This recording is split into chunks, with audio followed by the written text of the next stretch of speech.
Hello నమస్తే అండి. నేను doctor Greeshma, fertility consultant, 49 fertility centre Kukatpally.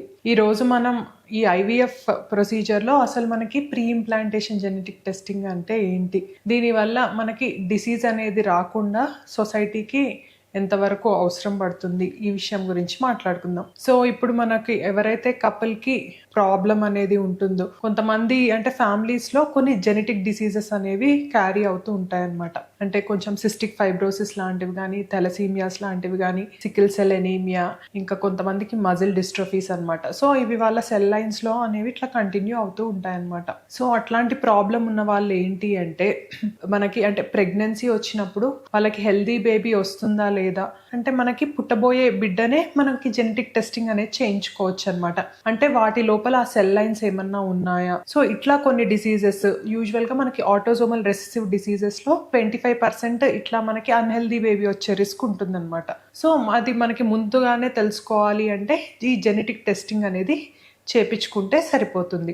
అట్లాగే కొంతమంది కపుల్స్లో ఏంటి అంటే ఊరికే అబార్షన్స్ అనేవి అవుతూ ఉంటాయన్నమాట. అంటే 2 సార్లు అబార్షన్స్, 3 సార్లు అబార్షన్స్. అసలు వాళ్ళకి ప్రెగ్నెన్సీ అనేది మనకి 3 months దాటి గ్రోత్ అనేది ఉండదన్నమాట బేబీకి. సో అటువంటి మిస్క్యారేజెస్ అనేవి అయినప్పుడు ఏంటి అంటే అవి క్రోమోజోమ్ అబ్నార్మాలిటీస్ ఉన్నప్పుడు ఫస్ట్ ట్రైమెస్టర్ మిస్క్యారేజెస్ ని చూస్తుంటాం అనమాట. సో అట్లాంటి కపుల్ ఏంటి అంటే నెక్స్ట్ ప్రెగ్నెన్సీ న్యాచురల్ గా ప్లాన్ చేసుకోవడానికి భయపడుతూ ఉంటారనమాట. సో అట్లాంటి వాళ్ళకి ఏంటి అంటే వాళ్ళు అంటే ఎంబ్రియో పెట్టించుకునే ముందే హెల్దీ బేబీ ఉందా లేదా అనేది ఈ ప్రీ ఇంప్లాంటేషన్ జెనెటిక్ టెస్టింగ్ ద్వారా తెలుసుకోవచ్చు అనమాట. దీన్ని ఏమంటాము అంటే మనం PGT, pre implantation genetic testing లో ఎన్యూప్లాయిడీ అనమాట, క్రోమోజోమ్ నెంబర్ నార్మల్ గా ఉందా లేదా చెక్ చేసుకోవడం. అదే వాళ్ళ ఫ్యామిలీలో ఏమన్నా డిసీజెస్ ఉంటే పీజీటీఎం అనమాట, అంటే ఆ సింగిల్ జీన్ మోనోజెనిక్ డిసీజెస్ ని టెస్ట్ చేస్తుంది అనమాట.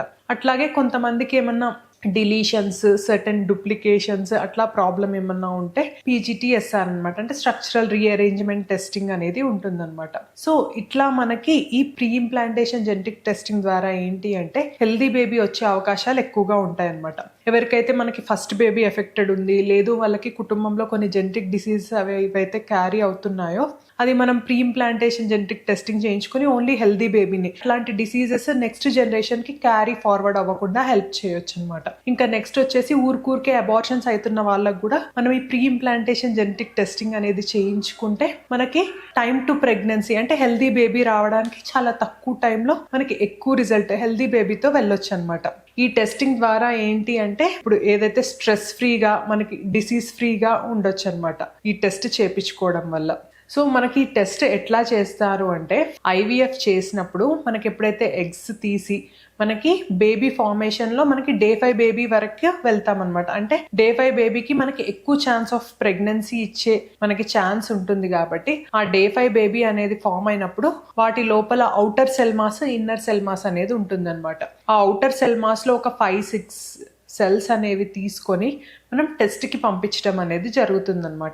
సో ఆ టెస్ట్కి అనేది పంపించినప్పుడు ఆ ఎంబ్రియోని సో మనకి ల్యాబ్లో చెక్ చేసి ఏ బేబీ అయితే హెల్దీగా ఉందో దాన్ని యూప్లాయిడ్ బేబీ అని ఇస్తారనమాట. సో మనకి ఆ బేబీని పెట్టుకోవడం ద్వారా ఏంటి అంటే మనకి రిజల్ట్ సక్సెస్ అనేది ఎక్కువగా ఉంటుందన్నమాట. ఇట్లాంటి ప్రాసెస్ చేసేది కూడా ప్రతి ఒక్క ఫర్టిలిటీ సెంటర్లో చేయరనమాట. పేరున్న ఫర్టిలిటీ సెంటర్స్లో, చాలా ఎక్స్పీరియన్స్డ్ స్టాఫ్ ఉన్న ఫర్టిలిటీ సెంటర్స్లో, ఎక్స్పీరియన్స్డ్ ఎంబ్రియాలజిస్ట్ ఉన్న వాటిల్లో, మనకి సక్సెస్ రేట్ ఎక్కువగా ఉన్న సెంటర్లో, ఇట్లా కొన్ని సెంటర్లో మట్టుకే చేస్తారనమాట. అంటే దానికి కూడా ఈ పీజీటీ చేయడానికి కూడా మనకి వ్యాలిడేషన్ అనేది అవసరం అనమాట. అంటే వేరే మనకి జెనెటిక్ టెస్టింగ్ చేసే వాళ్ళు చెక్ చేసుకుంటారనమాట, అంటే ఎంతవరకు ఎక్స్పర్టైజ్ ఉంది ఆ సెంటర్కి చేయడంలో అనేవి. సో అట్లా అన్ని సర్టిఫికెట్స్ ఉన్న ల్యాబ్ని మాత్రమే మనం చూస్ చేసుకోవాలన్నమాట. ఎందుకంటే మనకి ప్రాసెస్ ద్వారా సక్సెస్ అనేది ఎక్కువగా ఉంటుంది కాబట్టి అట్లా అంటే ఎక్స్పీరియన్స్, ఎక్స్పర్టైజ్, సర్టిఫికేషన్ ఉన్న స్టాఫ్ని, ల్యాబ్ని చూస్ చేసుకుంటే మనం ఎక్కువగా సక్సెస్తో వెళ్ళొచ్చు. థ్యాంక్ యూ అండి.